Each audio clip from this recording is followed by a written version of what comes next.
Yayi Sudarsana kula wonten dawuh. Tinemune kaya mokal ing atase mung randha. Duwe kuda semono akeh turta becik-becik kabeh katuranggan. Nuwun inggih Koko Prabu. Kepareng paduka kados pundi? Mbok randha sambega wonten dawuh. Manut aturmu nalika kowe munggah ana ing Stinggil Binaturata, aku milih salah suwijining jaran ingkang katon menjila ya kena. Lan upama ta kabeh tak kersakake kowe uga lila. Nuwun inggih tetela mekaten sinuwun. Tak sawang kayana kuda ingkang ana mburi dhewe kae. Luwih gedhe tinimbang liyane turta jajak adeke. Disawan kok ndemenakake. Mun inggih menika ing paduka keparengaken. Sudarsana coba tak titiane. Tak tumpakane kuda iki ya Di. Monggo Koko Prabu ingkang prayitna. Palugon pakuning lekas. Kita linuding kidung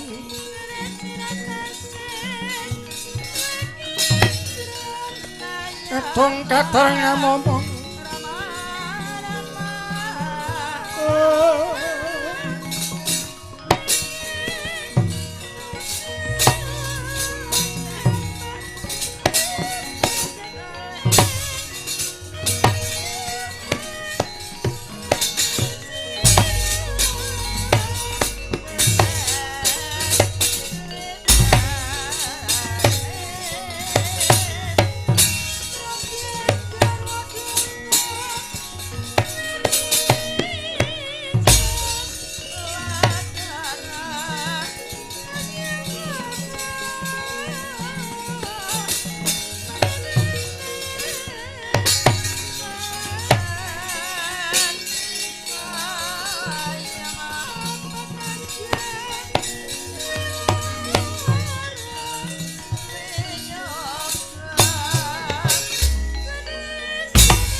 diet wawa kalon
lenggat lenggut solaing kuda Nutwirama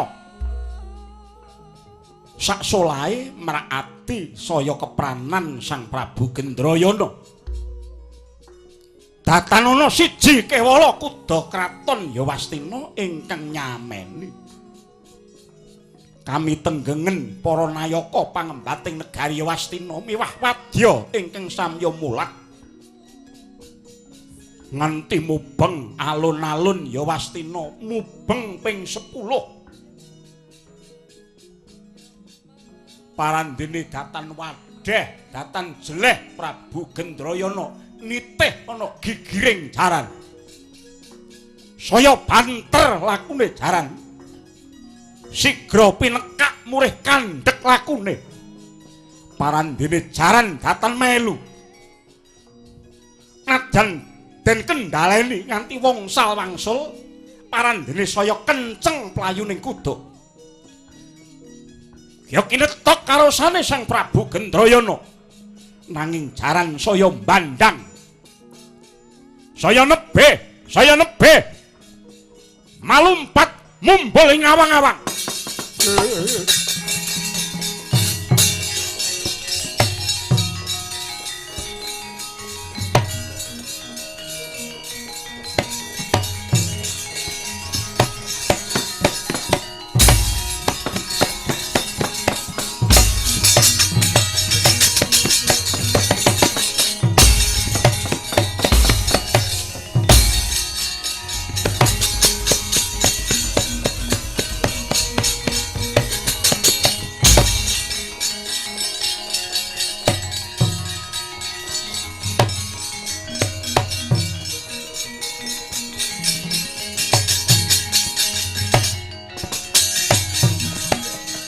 iki jaran-jaran apa aduh Koko Prabu mbok menawi menika mboten sakbaening jaran Koko Prabu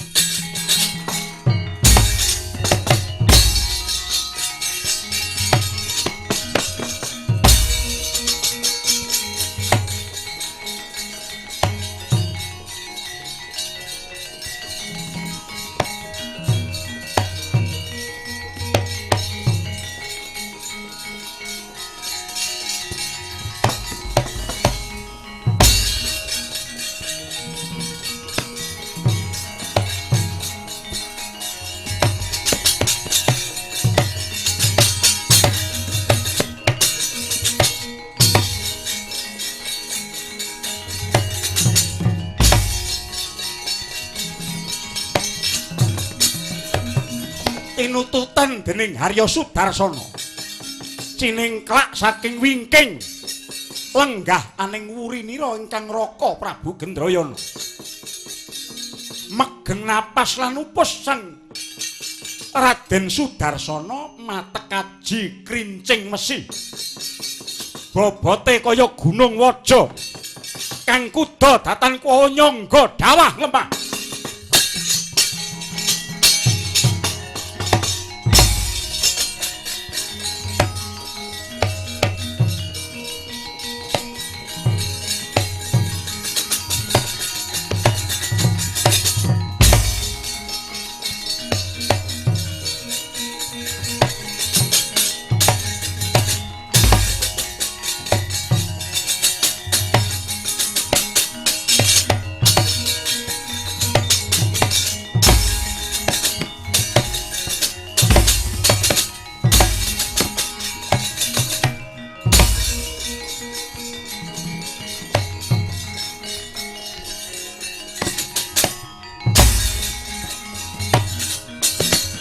bumi gunting langit kelap-kelap katon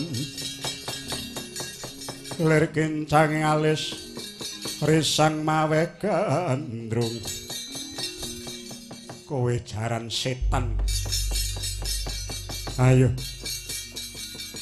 anggep ngopo wanuh-wani mbandhangake Kanjeng Koko Prabu Gendrayana kowe duwe tumpukan nyawa saiki wis kecekel dening Raden Sudarsana ora bakal dititi dening Kanjeng Koko Prabu anggep ngopo Kowe arep tak tunggangi dhewe. Nanging cangkem arep tak pasangi kendali rangah.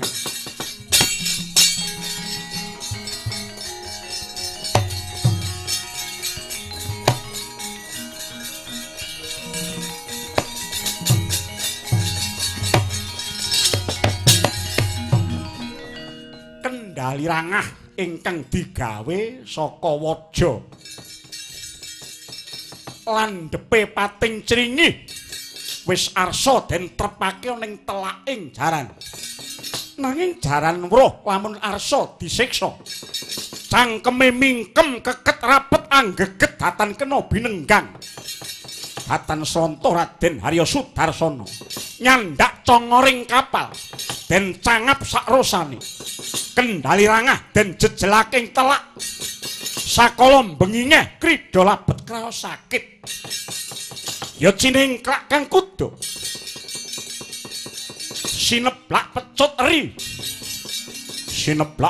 eri waja kasendal talining kendali nunjang polahe kekitrang.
Ya nyata pancen kowe jarane luwih gage maburane.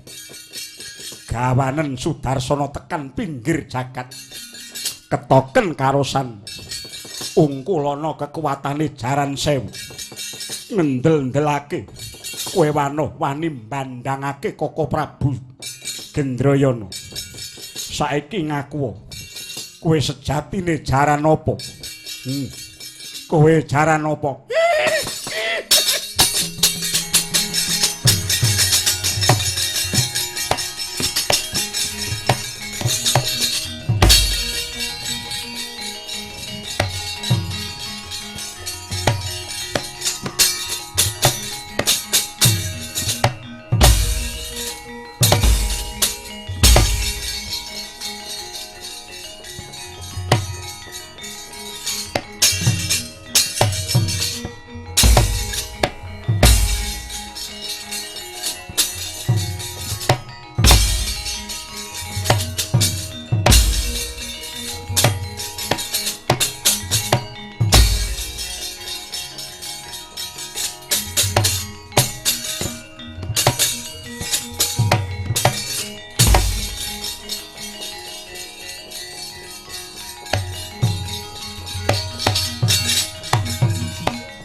Kowe setan mimba jaran ngepatke aku nyelentak dodo nganti Sudarsana jengkelang tujune aku bisa nyaut kowe meneh. Ayo sambato aku wis nyekel kendali rangah iki. Kendalining nyawamu ana tangane Sudarsana.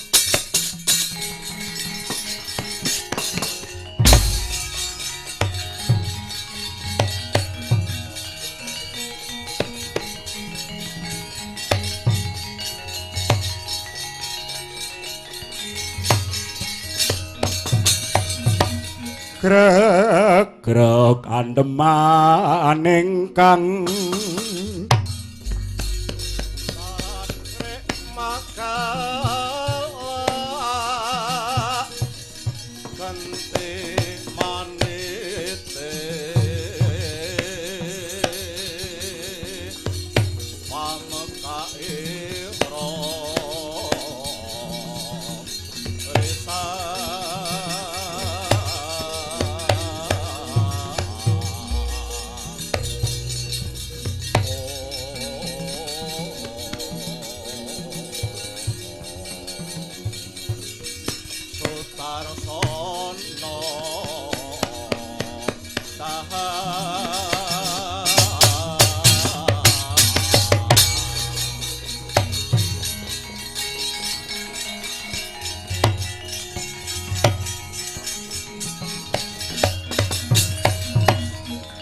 mumpung tiase Sang Sudarsana. Kendali sinendal sendal sakrosane. Beker kang kuda lara telake. Labet kendali rangah manjing lak-lakaning kuda. Ngrik mijil rah kadyotok sumarambah tegese kaya sumber banyu muncrat. Saking landheping rangah lan bantering panyendal. Mengingeh swara gumleger suarane. Sigar ndas jaran pecah. Wujute dadya yaksa teman kruwa sumanaut yitna sang Narbatmada.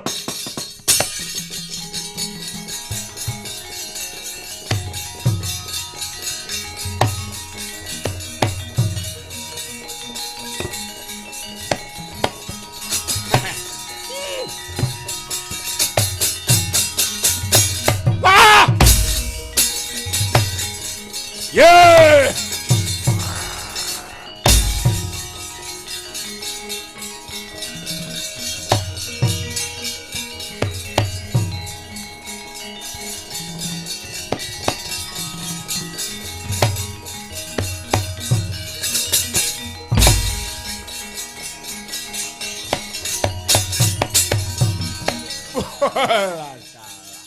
Wah, meksa kejoderan lakuku mlipir-mlipir dadi jaran.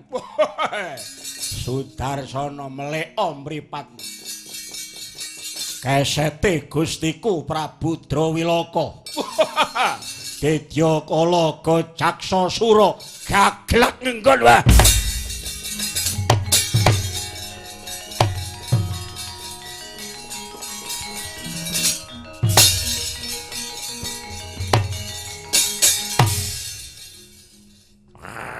Oh. Oh. Ah. Oh. Ah. Oh. Ah. Oh. Oh. Ah. Yeah. Ah. Ah.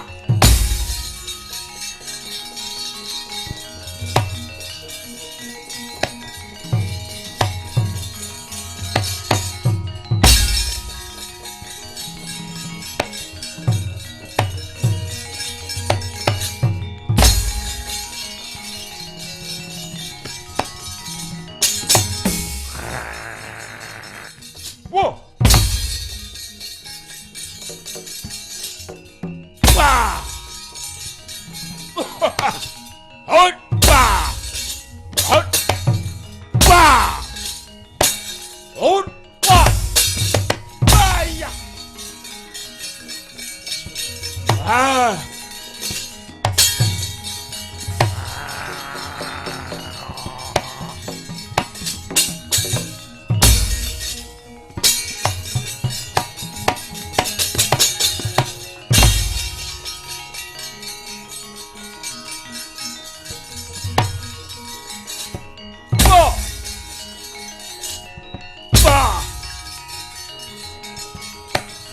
Oh! Oh! Ah! Oh! Ah! Oh! Yeah!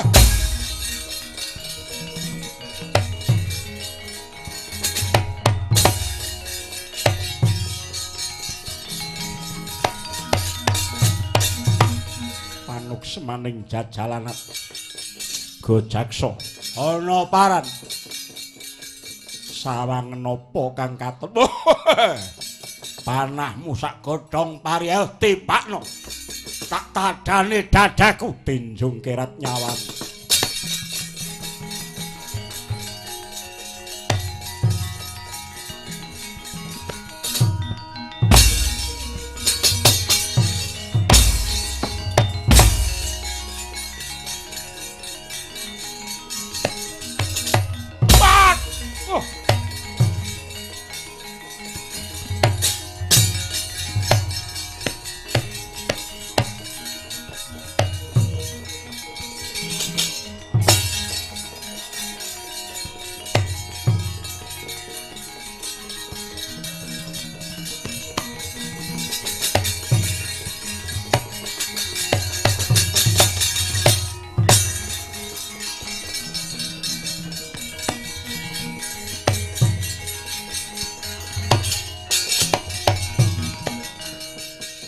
Para prajurit mbok rondo bakule jaran cekel.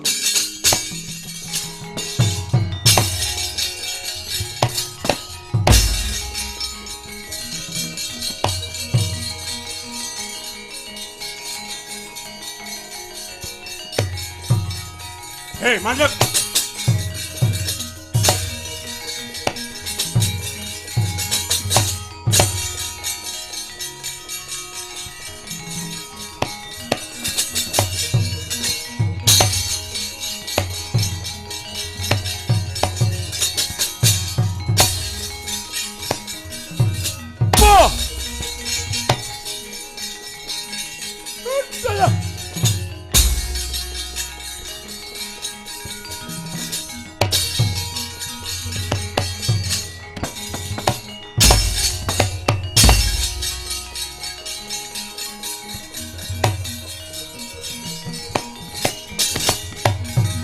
Parat jebul maling aguna wanoh-waning obak-obak karo kunang aja kliya mungsuhmu kejaba pusakaku.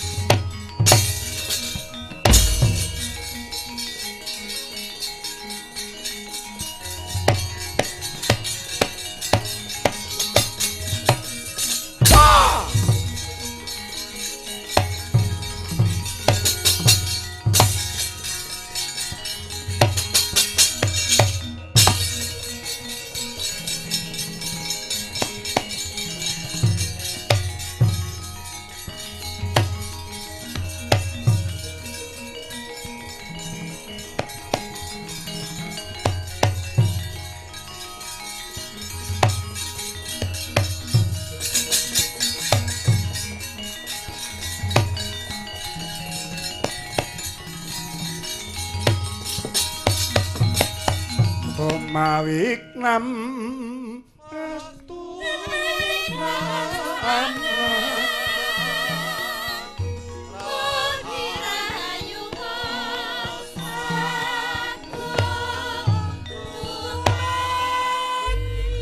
kadanging pun kakang kang tuhu ndak tresnani Yayi Sudarsana pun kakang ngandel pun kakang pitaya lair tumusing batin awit kawegiganira Yayi ingkang nyatane kasektenmu jagat tanpa timbang lan siadi kaya kedunungan kawaskitan rumangsaku sira kaya bisa weruh sadurunge winarah.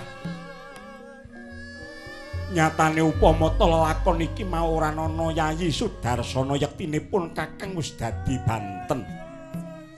Mula kang iku Dimas pun kakang nedha nrima marang sira Yayi. Pantes lamun ta tinulat lan sinungga-sungga dening para senopati Sudarsana. Koko Prabu ngaturaken agenging panuwun namung sanget-sanget anggen paduka ngegungaken dhateng kula. Sampun wola-wali kula matur ing ngarsa paduka Kanjeng Koko Prabu bilih gesang kula. Jiwa raga kula saotahipun namung kunjuk dhateng paduka miwah negari Yawastina. Iya Yayi. Nanging dikepiye wae nyatane aku wis duwe utang nyawa. Siadi ingkang gawe rahayu Iwanapun kakang negara saisine iki.